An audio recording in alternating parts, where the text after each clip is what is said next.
Ողջույն հարգելի մարզասերներ, Արուշանյան Մեդիա Սպորտ Նյուզը շարունակում է ակտիվորեն լուսաբանել հայ մարզիկների ելույթները։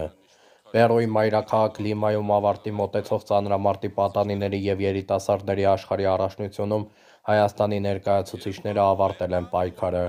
Էմմա Պողոսյանը մինչև 81 կգ քաշային երիտասարդների պայքարում 2 մոտեցում է հաջող կատարել և երկամարտում գրանցել 4-րդ արդյունքը։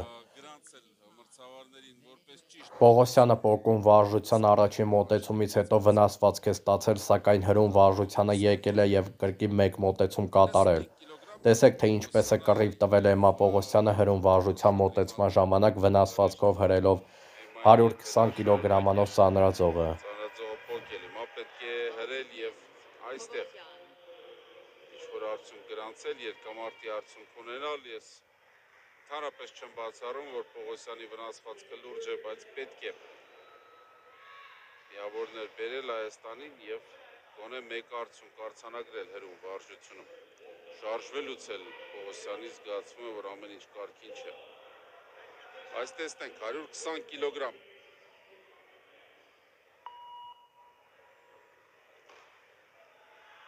Կանգնեց, դժվար էր, բայց կանգնեց Էմման եւ հաջորդիվ։ Տեսնենք, հրեց եւ կպայի։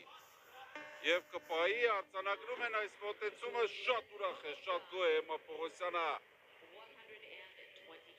120 կգ եւ նա դառնում է հրում վարժության առաջատար։